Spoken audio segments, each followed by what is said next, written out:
Hello students, dream class की channel पे आपका स्वागत है। तो जैसा कि अब तक आपने मेरी पिछली वीडियो में देखा कि मैंने आपको बेसिक कॉन्सेप्ट उप्स के समझाए थे, जिसमें क्लास क्या है, ऑब्जेक्ट क्या है, एनकैप्सुलेशन क्या है, इनहेरिटेंस क्या है, पॉलीमॉर्फिज्म और डेटा एब्स्ट्रैक्शन क्या है। वो हमारे बेसिक उप्स के कॉन्सेप्ट थे। ये जो बेसिक उप्स के कॉन्सेप्ट है वो आप हर किसी प्रोग्रामिंग लैंग्वेज के साथ यूज़ कर सकते हैं, जैसे कि जावा प्रोग्रामिंग लैंग्वेज है, PHP है, पाइथन है। कोई भी प्रोग्रामिंग लैंग्वेज के साथ आप ये कॉन्सेप्ट यूज़ कर सकते हो। ओके, तो जो जो हमें C++ प्रोग्रामिंग लैंग्वेज में यूज़ करने हैं, ये बहुत ही इंपॉर्टेंट कॉन्सेप्ट्स है। तो आज की वीडियो में आपके लिए लेके आया हो कि हम C++ में किस तरह क्लास और ऑब्जेक्ट क्रिएट करेंगे और प्रोग्राम बनाएंगे। तो आज की वीडियो आप मेरी अंत तक देखिए ताकि आपको अच्छे से पता चले कि C++ में किस तरह आप प्रोग्रामिंग कर सकते हैं। ओके, तो सबसे पहले हम स्टार्ट बटन पर जाके टर्बोसी जो हमारा आईडी है वो ओपन करेंगे। अगर आपके डेस्कटॉप पर भी हो शॉर्टकट तो आप डायरेक्टली वहीं से भी स्टार्ट कर सकते हो, या फिर आपके टर्बोसी नहीं हो, कोई अलग सॉफ्टवेयर एप्लीकेशन प्रोग्राम हो तो भी वो आप स्टार्ट कर सकते हैं, जैसे कि विजुअल स्टूडियो है या फिर कोई भी एडिटर्स हो। ओके, अब मैं यहाँ पे जितना भी कोड है उसको रिमूव कर देता हूँ। देखिए, ये आपका जो बेसिक स्ट्रक्चर है जो हम लोग सी लैंग्वेज में यूज़ करते थे वो C++ में भी होगा। जैसा कि मैंने आपको बताया था कि C++ में हमारे पास यहाँ पे हेडर लाइब्रेरी studio.h मतलब स्टैंडर्ड इनपुट आउटपुट नहीं होगी। क्यों? क्योंकि हमें जो इनपुट और प्रिंट करना है उसके लिए हमारे पास स्टैंडर्ड लाइब्रेरी IOStream होगी।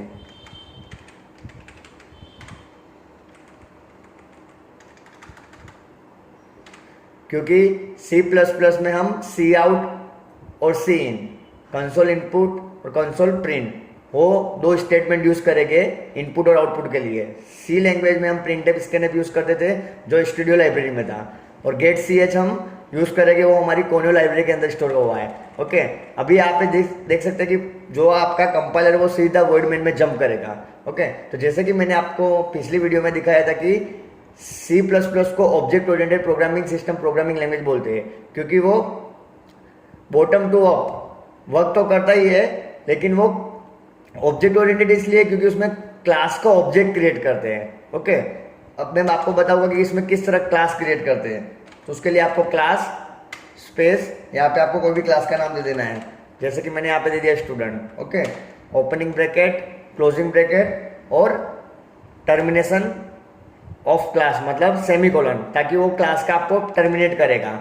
अब यहाँ पे मैंने आपको बताया था कि क्लास के अंदर आपको क्या बनाना है, डेटा मेंबर्स और member functions. Okay, class consist of data member and member function in a single units. उसको क्या बोलेंगे आप, एनकैप्सुलेशन कह सकते हो। ओके, यहाँ पे मैंने इंटीजर स्टूडेंट आईडी एक वेरिएबल बना दिया, और दूसरा वेरिएबल मैं बना देता हूं इंटीजर मार्क्स। दो डिफरेंट मैंने वेरिएबल बना दिए यहाँ पे, integer student ID, integer marks. आप चाहे तो एक सिंगल लाइन में सेम बना सकते हो। ये हमारे डेटा मेंबर्स हो गए। ओके, अब एक चीज आपको याद रखनी है कि मेरे जो भी डेटा मेंबर्स और मेंबर फंक्शन है वो क्लास की प्रॉपर्टी है। ओके, तो उसके लिए आपको एक्सेस स्पेसिफायर यहाँ पे प्रोवाइड करना पड़ेगा। There are 4 types of access specifier in C++: private, public, protected और default. Okay, private, public, protected और डिफॉल्ट। अब चारों एक्सेस स्पेसिफायर का मीनिंग क्या है, उसका यूज क्या है, वो उसको डिटेल में मैं आपको आने वाली वीडियो में बताऊंगा, लेकिन अभी आपको मैं बेस ओवरव्यू दे देता हूँ कि उसका क्या यूज है।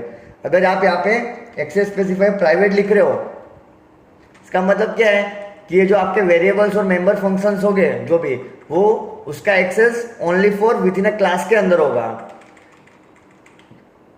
अगर मैं यहाँ पे प्राइवेट लिख रहा हूं तो उसका access within a class के अंदर होगा। तो उसका डिसएडवांटेज क्या है, अगर सपोज कि आप इनहेरिटेंस का कॉन्सेप्ट यूज कर रहे हो और दूसरा क्लास बना रहे हो, अगर आपको जैसे कि मैं बना रहा हूँ रिजल्ट वाला क्लास, आपको ये दो वेरिएबल सेम आपको इनहेरिट करने हैं।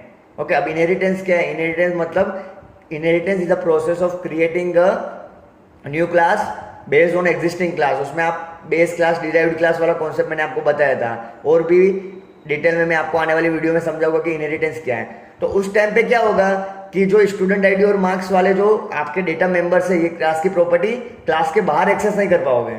सिंपली टर्म्स में मैं आपको समझा दूं, प्राइवेट चीज तो जैसे कि हमारे घर है, तो हमारे घर की जो प्राइवेट कुछ बातें होती है वो सिर्फ घर के मेंबर्स को ही पता होती है। तो आप ये आपका एक घर कंसिडर कर लीजिए, और प्राइवेट मतलब ये आपके घर के मेंबर्स। तो आप अगर आपने प्राइवेट डिक्लेयर कर दिया तो मतलब जो भी बातें होगी वो आपके घर के अंदर ही सीमित रहेगी, ना कि घर के बाहर। अगर आप चाहते हो कि उसको दूसरा क्लास एक्सेस कर सके तो आप यहाँ पे पब्लिक लिख दीजिए। उसका मतलब क्या होगा कि जितने भी क्लास डिराइव्ड क्लास हो गए उस डेटा मेंबर्स को या मेंबर फंक्शन को एक्सेस कर सकता है। ओके, सो आप हमेशा एक चीज हमेशा याद रखिए कि आपके जो प्राइवेट मेंबर है वो हमेशा जो आपके डेटा मेंबर्स है वो हमेशा प्राइवेट होना चाहिए एज ए सिक्योरिटी। अगर आप उसको एक्सेस करवाना चाहते हो क्लास के बाहर तो आप प्रोटेक्टेड भी यूज कर सकते हो। प्रोटेक्टेड से क्या यूज होगा, प्रोटेक्टेड अगर आपने कोई भी वेरिएबल को डेटा मेंबर को प्रोटेक्टेड वेरिएबल ब्लॉक के अंदर डिक्लेयर कर रहे हो तो जो भी आने वाला क्लास उसको डिराइव्ड करेगा बेस क्लास को, वही सिर्फ एक्सेस कर पाएगा। मतलब प्राइवेट में क्या था, with in a class, protected मतलब जो भी क्लास डिराइव्ड कर रहा है वही एक्सेस कर पाएगा। ओके, मतलब ये मेरे प्राइवेट हो गया। अगर मैं यहाँ कुछ नहीं लिख रहा तो बाय डिफॉल्ट मेरे डिफॉल्ट हो जाएगा, मतलब प्राइवेट हो जाएगा लेकिन particular with in same package. Okay, अब यहाँ पे मैं पब्लिक में एक फंक्शन बना देता हूँ। हमें फंक्शन क्यों बनाना है, क्योंकि C++ प्रोग्रामिंग लैंग्वेज में अगर आपको कुछ भी कॉल करना होगा या फिर एक्सेस करवाना होगा with in the help of function, data member कहाँ आपके एक्सेसिबल हो गए, फंक्शन के अंदर, मेंबर फंक्शन के अंदर, चाहे आप उसको बिहेवियर बोलो या फिर मेथड बोलो, उसके अंदर ही वो एक्सेसिबल है। तो void gate data,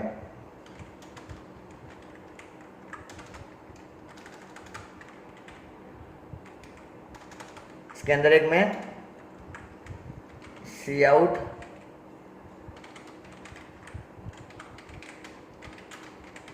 enter the student ID,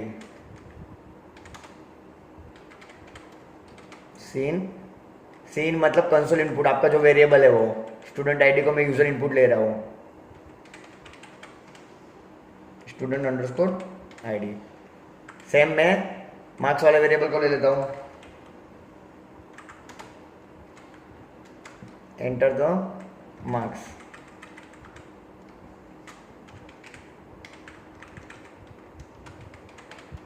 scene marks. Okay,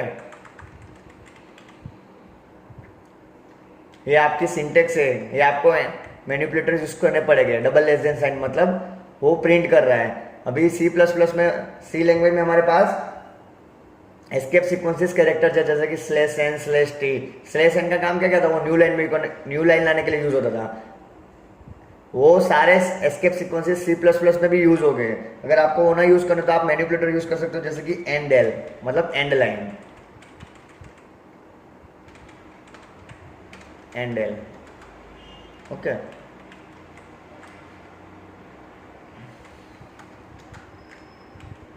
तो ये मेरा यहाँ पे एक फंक्शन बन गया। अगर आपको कमेंट्स करके लिखना हो तो कमेंट्स करके लिख सकते हैं। डिक्लेयर द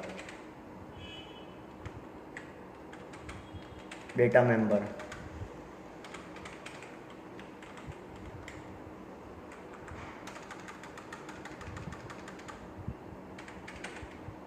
ओके, यहाँ पे लिख दीजिए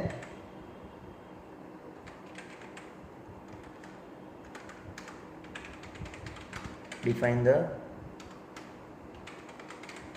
function for get data। Okay, अभी ये आपका क्लास का स्ट्रक्चर रेडी हो गया। अब क्लास के अंदर आप क्या बोल सकते हो, क्लास की आपकी प्रॉपर्टीज क्या है, उसके अंदर आपके दो प्राइवेट डेटा मेंबर है, स्टूडेंट आईडी, स्टूडेंट मार्क्स, और आपके पास एक फंक्शन है गेट डेटा नाम का। अभी आपको ये गेट डेटा वाला फंक्शन को कॉल करना है, तो मतलब आपको क्लास के अंदर एंटर करना पड़ेगा। तो आपको फर्स्ट ऑफ ऑल क्या करना पड़ेगा, वॉइड मेन हमारा जो सेक्शन है जहाँ से प्रोग्राम का स्टैटिक ब्लॉक स्टार्ट होता है, वहाँ पे आपको क्लास का ऑब्जेक्ट क्रिएट करना पड़ेगा। क्लास का ऑब्जेक्ट किस तरह क्रिएट कर सकते हैं, क्लास का नाम after an object name. Object name कोई भी यूजर डिफाइन आप पास कर सकते हो। क्लास का नाम आपको क्या लिखना पड़ेगा, जो आपने ऊपर यहाँ पे डिक्लेयर किया था क्लास का नाम, जैसे कि स्टूडेंट है तो मैंने स्टूडेंट। ऑब्जेक्ट का नाम आप कोई भी लिख सकते हो जो यूजर डिफाइंड, तो मैंने एस लिख दिया।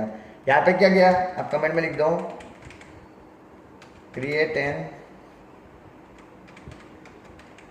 Object of student class. Okay, अभी मेरा क्लास का ऑब्जेक्ट क्रिएट हो गया। अब इस ऑब्जेक्ट की मदद से मैं क्लास के अंदर एंटर करूंगा और इस फंक्शन को एक्सेस करूंगा।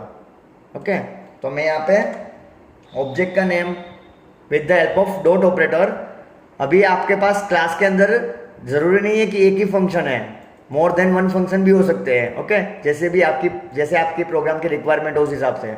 लेकिन अभी मुझे कौन से फंक्शन को कॉल करना है, गेट डेटा वाला, तो आप गेट डेटा वाले को कॉल करिए। तो S dot gate data.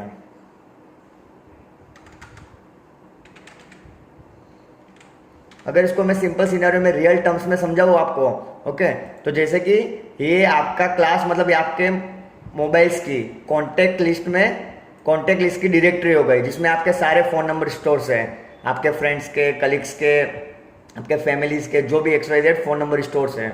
Okay, void main में जाके मतलब वॉइड मेन में आपका क्या है, आपके सिम कार्ड्स हैं, 2 सिम कार्ड है, जैसे कि सिम 1 वोडाफोन, सिम 2 जियो, जो भी वॉट एवर सिम कार्ड्स हैं। ओके, अभी इसके अंदर आपके पास बहुत सारे अलग अलग फंक्शन हैं। 2 सिम कार्ड क्यों कहे मैंने, क्योंकि मैंने आपको बताया था कि एक बार अगर क्लास बन जा रहा है, अगर एक बार अपने क्लास डिक्लेयर कर दिया आप स्टूडेंट, तो आप नंबर ऑफ ऑब्जेक्ट उस क्लास के बना सकते हो, जैसे कि S1, P1, आप number of different object for the same class you can create. Okay, आप अलग अलग ऑब्जेक्ट उस सेम क्लास के क्रिएट कर सकते हो। तो जैसे कि मेरा यहाँ पे ऑब्जेक्ट है S, अभी आपने वोडाफोन के नंबर से कॉल करना, तो आपको पता होना चाहिए कि आप कॉन्टेक्ट्स में सर्च में जाके किसको कॉल करना चाहोगे। ओके, जो भी आपके नंबर सेव हो गए वो XYZ जो भी नंबर आपके सेव हो, तो मैंने यहाँ पे किया मेरा ऑब्जेक्ट का नाम S। ओके, उसके बाद जो भी मेरा फंक्शन का नाम है जैसे कि गेट डेटा, तो S डॉट गेट डेटा, मतलब मैंने वोडाफोन के सिम से मैंने मेरे फ्रेंड्स को कॉल किया जिसका नाम था गेट डेटा। तो वो क्या करेगा, सीधा ऑब्जेक्ट कॉल करेगा इसमें क्लास के अंदर आके, इसके अंदर जो भी होगा वो एग्जीक्यूट करेगा। ओके, उसको मैं पहले गेट ch करके, गेट ch क्या करेगा, कंसोल पे आउटपुट डिस्प्ले करेगा। इसको रन करते हैं, देखिए एक एरर है, क्या एरर है, यहाँ पे एल रह गया है सेमीकोलन।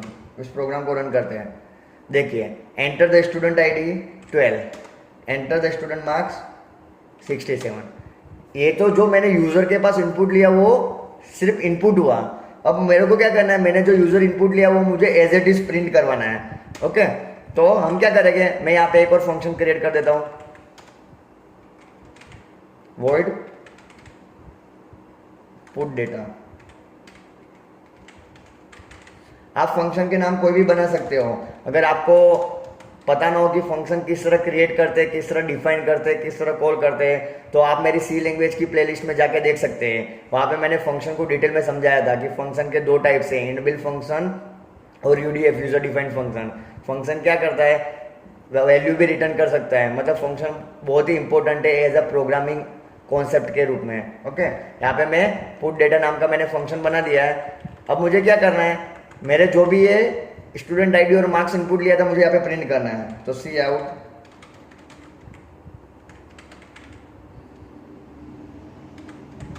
स्टूडेंट ID, यहाँ पे आपके वेरिएबल्स का नाम, डेटा मेंबर्स का नाम जो भी था आपको। ओके, उसके बाद सी आउट मार्क्स,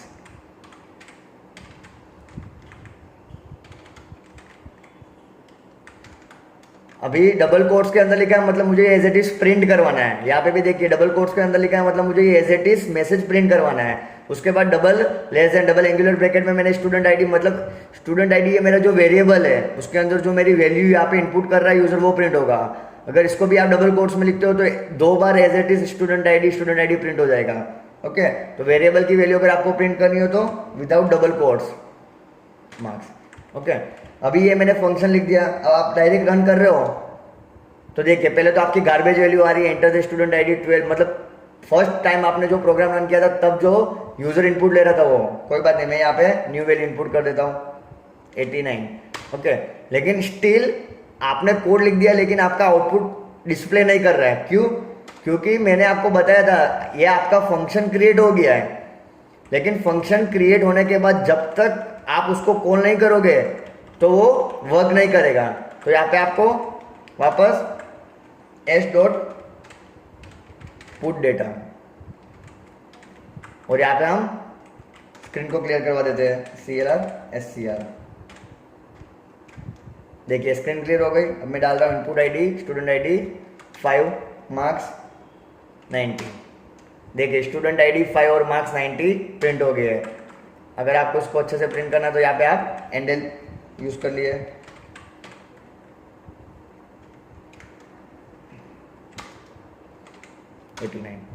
ओके, देख सकते हैं आपके कंसोल पे आउटपुट आ रहा है। तो ये बेसिक प्रोग्राम था कि हमारे क्लास किस तरह यूज करते हो और उसमें ऑब्जेक्ट किस तरह क्रिएट कर सकते हैं। यहाँ पे सिंटेक्स में लिख दीजिए कि create an access the member function of class using an object with the help of dot operator. ये आप कमेंट में लिख दीजिए ताकि आपको पता चले कि आपने उस लाइन में क्या किया है। C++ की तरह सी लैंग्वेज की तरह C++ में कमेंट्स के 2 टाइप है, single line comment, multi line comment.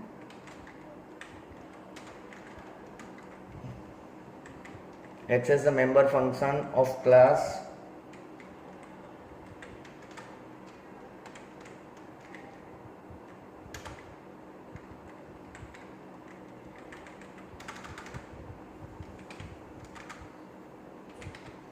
Using an object with the help of dot operator. Okay, तो ये हमारा बेसिक्स क्लास का प्रोग्राम था कि एक बार क्लास डिफाइन होने के बाद किस तरह हम उसका ऑब्जेक्ट बना सकते हैं। ओके, तो आने वाली वीडियो में मैं आपको ये भी बताऊंगा कि एक बार अगर आप क्लास डिफाइन करें तो उसके मल्टीपल ऑब्जेक्ट किस तरह बना सकते हो। तो अगर मेरी वीडियो पसंद आई है तो आप वीडियो को लाइक करिए, शेयर करिए और सब्सक्राइब करिए। और अगर आपको कहीं पे भी क्वेरी हो, न पता चल रहा हो, तो आप कमेंट बॉक्स में क्वेरी रेज कर सकते हैं ताकि मैं आपको सॉल्यूशन प्रोवाइड कर सकता हूँ। ओके, धन्यवाद।